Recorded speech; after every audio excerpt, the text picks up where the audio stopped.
Are we are we safe to put this thing away yet?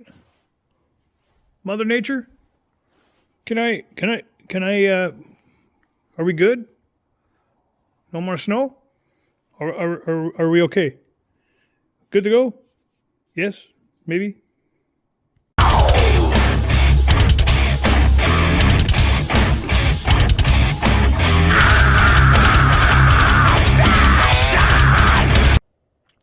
Ooh. Nice and glittery. Ah.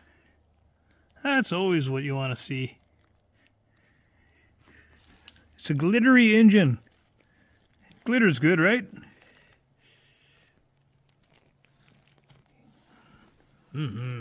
Glitter. Alrighty then. Getting into down here to the nitty gritty. Let's see how bad this thing's actually blowing up. I've already done all the boring stuff. So, unless you like boring stuff, then I could always include the boring stuff after. Really caught up on something in there. What is it, three-handed job or what?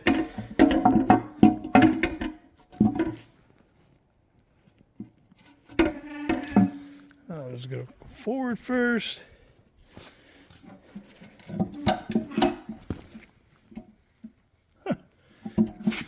Seems the pickup is like trapped in there. I mean, you gotta like unscrew all that too before you can lift this out? Come on. That's ridiculous. All right. Take two. All right. Finally got it off. Turns out it was just a gasket being pain in the ass. Oh, looks like it's been cooked up here a little bit. We got some goodies here and there. Yeah, it's a little fried there. I don't know if it failed in there as usual or if it failed somewhere else. These are also sitting in here. Not sure what they're from. Yeah, some ugliness on the very bottom of the pan.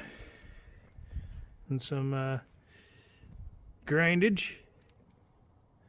That. Chunks. Well, I guess now we get all this off. Keep digging. See what else we find.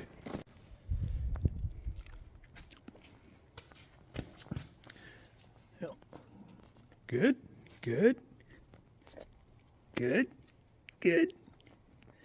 Good. Good. Good. Knock, knock. Who's there? Number one. Number one is there. Well, there you go. Everything else seems all right. Thrust bearings are good. Unlike the J-Ride 6.2. So obviously it didn't have that type of tranny in it.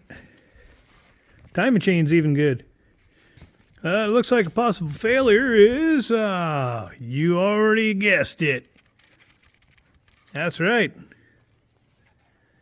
She's still stuck in there, but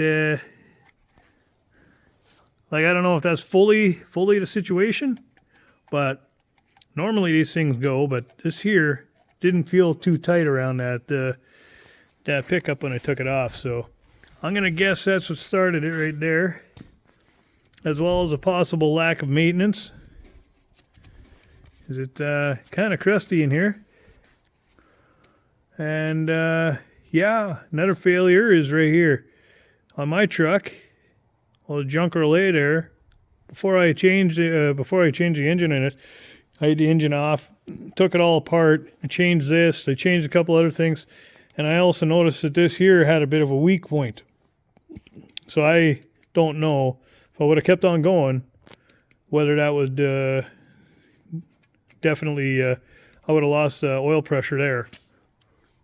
But I put a nice top of the mill pricey gasket. I think it was from one of those good gasket makers, and it had a really bulky area right here. Plus, I kind of put a little extra around that, silicone or whatever, just in case. So that's a possible other failure, although I don't see it. I don't see it here. It looks like it didn't leak by, but mine on the old junk really, it was cracked here, and it was starting to look like it was going to start seeping right back into the pan from here. So this does feel good. Another not option, but another place it might have, maybe through the cooler. Not sure. The cooler lines look good and all that. They were leaking here by the looks of things, which is kind of normal. But other than that, I don't see any other real failures where it could have actually failed to the point. But then again, if you're just going to continue driving with your oil light on, yeah, things are going to happen. Surprisingly, it's only one. I'm guessing that's what that stuff is there. I'm guessing that's part of the bearing. I'm not sure how it would have spit out the side or whatnot, but I still got to figure out what that is, where it came from. Everything else seems okay inside here, though. You know, all the skirts are good. Everything's good there. Just have to check the head in the future. Make sure the piston wasn't hitting nothing. Because, you know, that's quite a lot. So there's no holes in the block, so that's a bonus right there. The rest of this I'm not worried about. I got the parts. I got some parts sitting around here somewhere. So that's good. Yeah.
Good morning. Fine. It's still kind of chilly out here, I gotta say. Yeah, it's still pretty chilly for a Saturday morning, mid-March. Whew. Got a car show coming up this next weekend coming up.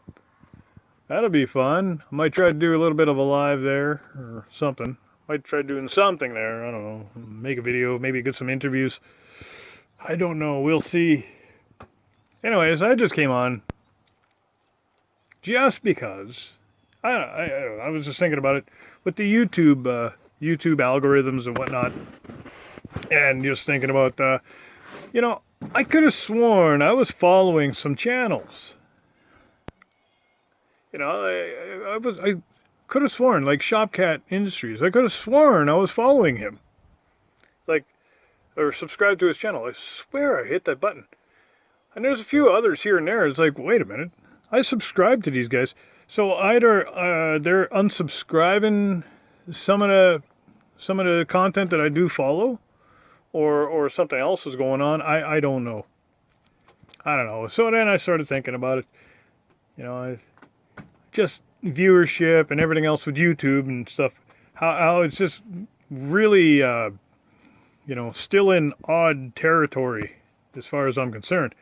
Like I realize a lot of us car guys, we make the content and all that, but we don't really watch each other's stuff much. Like we do subscribe to each other, but none of us really watch our stuff because, well, to us, it's kind of like, yeah. I've seen that. Oh, an intake?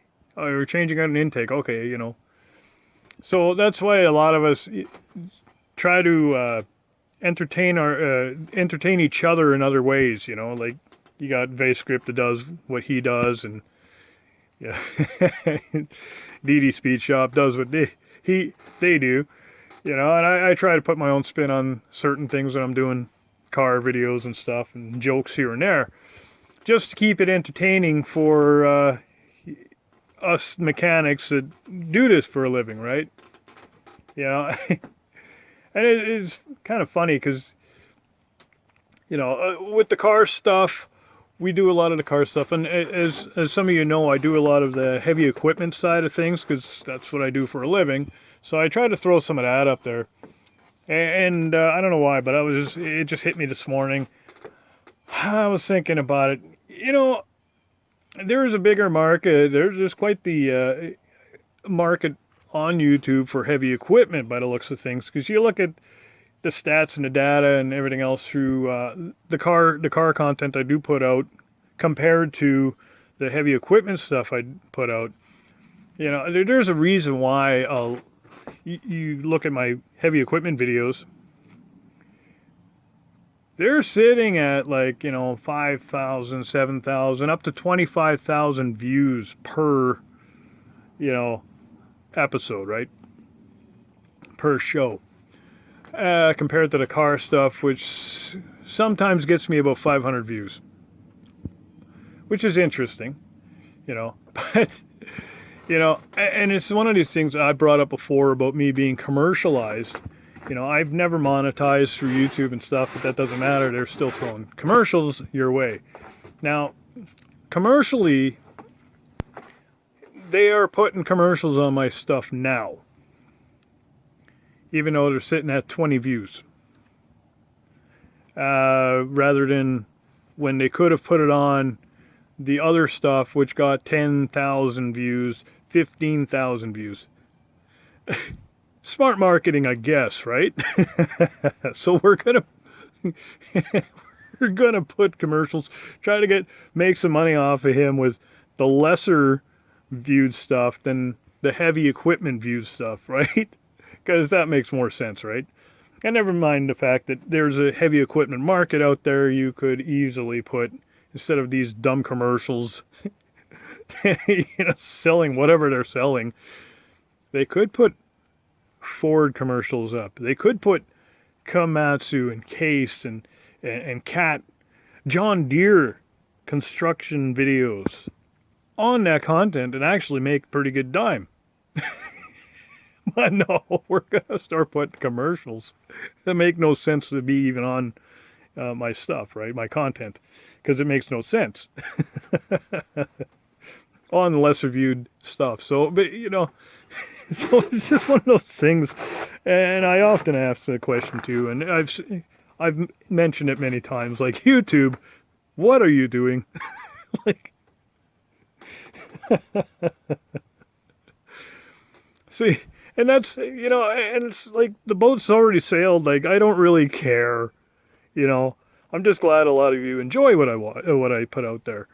It's just, in the grand scheme of things, I don't care. Yeah. So yes, I'm still putting content out on YouTube, as for instance, you are watching it right now. But it's just one of those things, right?